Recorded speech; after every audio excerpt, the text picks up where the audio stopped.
పరమ గురువులతో జీవనం. Living with the Himalaya masters Swami Raman. భయమును జయించుట. భయం అన్నది అన్నింటిలోనూ ప్రబలమైన శత్రువు.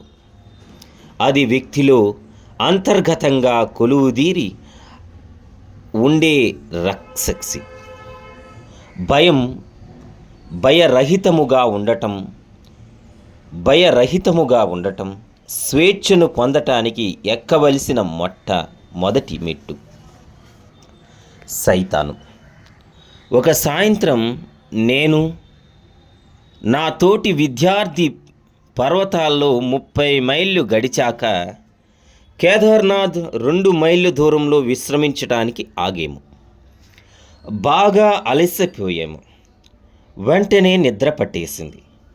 కానీ విపరీతమైన అలసట వల్ల అదంతా కలత నిద్ర అయింది. చాలా చలిగా ఉంది, కానీ కప్పుకోవడానికి కంబలి లేదు.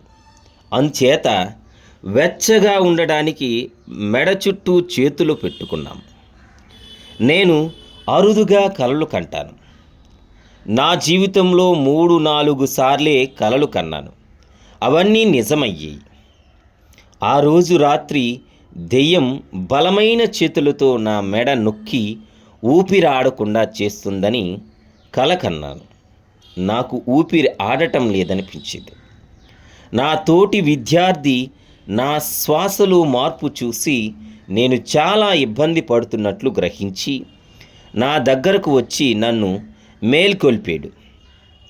ఎవరో నా గొంతు నలుముతున్నారని అన్నాను. అప్పుడు అతను నా చేతులే నా గొంతుకు నొక్కుతున్నాయని చెప్పాడు. నువ్వు దెయ్యమని అంటున్నది నీలోని అంతర్భాగమే.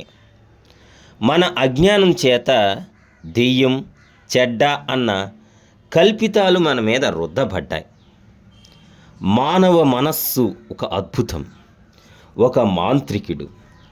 అది తనకు కావలసినప్పుడు దేవతా రూపము, దెయ్య రూపము కూడా తీసుకోగలదు. అది నరకం చవిచూపే బద్ధ శత్రువు, లేక స్వర్గాన్నిచ్చే ప్రాణమిత్రుడైనా అవ్వవచ్చు. జ్ఞాన సముపార్జన పదంలో ప్రయాణించదలిచే ముందు మన చైతన్యానికి అడుగున ఉండే మనస్సులో దాగి ఉన్న భావాలను వెలికి తెచ్చి ఎదుర్కొని వాటిని అధిగమించాలి. కలలు కనడంపై మనస్సుకు సహజమైన స్థితి.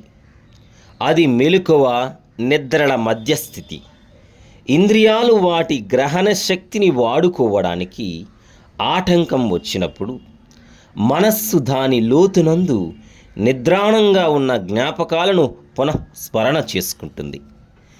తీరని కోరికలన్నీ కూడా లోతు మనస్సులో దాగి ఉండి అవి నెరవేరే అవకాశం కొరకు వేచి ఉంటుంది. ఇంద్రియాలు బాహ్య ప్రపంచంలో జరుగుతున్నది గ్రహించని స్థితిలో ఉండి స్మారక మనస్సు సేద తీసుకుంటూ ఉన్నప్పుడు పునఃస్మరణ చేసుకుంటున్న జ్ఞాపకాలు వెలికి వస్తాయి. వాటినే కలలు అంటాం. కలలతో మనలో దాగి ఉన్న వ్యక్తిత్వాన్ని విశ్లేషించవచ్చును. ఈ పరిశీలనలు కొన్ని రుగ్మతలను నయం చేయటానికి అప్పుడప్పుడు సహాయపడుతూ ఉంటాయి.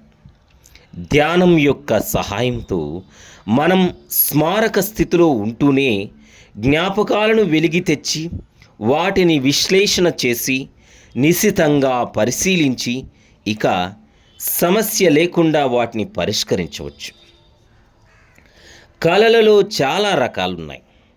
మనము సామాన్యంగా పొందే మంచి చెడు కలలేగాక ఇంకో 2 రకాల కలలున్నాయి. వాటిని మనం విశ్లేషించాలి. ఒకటేమో భవిష్యత్తులో జరిగేవి సూచించేవి, మరొకటేమో విశేష భయాన్ని కలిగించేవి. అప్పుడప్పుడు భవిష్యత్తుని తెలిపే కలలు మార్గదర్శకాలు అవుతాయి. ఆశాభంగం వలన కలిగిన విపరీతమైన చింతనలకు భయంకర కలలు చిహ్నాలు.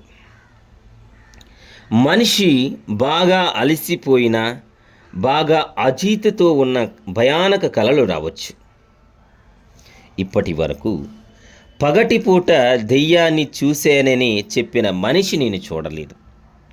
నా తోటి శిష్యుడు నవ్వుతూ నాతో ఇలా అన్నాడు, చీకటిలో ఒక త్రాడును పాముగా పొరపడవచ్చు, దూరంలో ఉన్న ఎండమావిని నీరుగా పొరపడవచ్చును.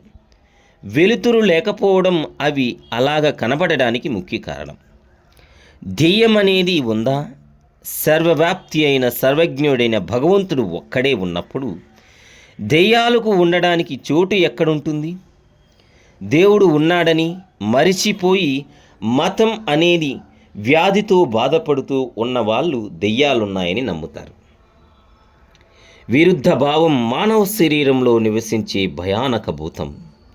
విరుద్ధ భావాలు మార్చివేస్తే దైవక భావాలు వస్తాయి.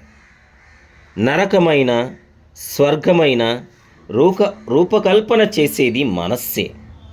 దెయ్యమంటే భయపడటం ఒక నిజం, కానీ భయం అది వ్యాధిగా మారకముందే దానిని మనస్సు నుండి తొలగించి వేయాలి.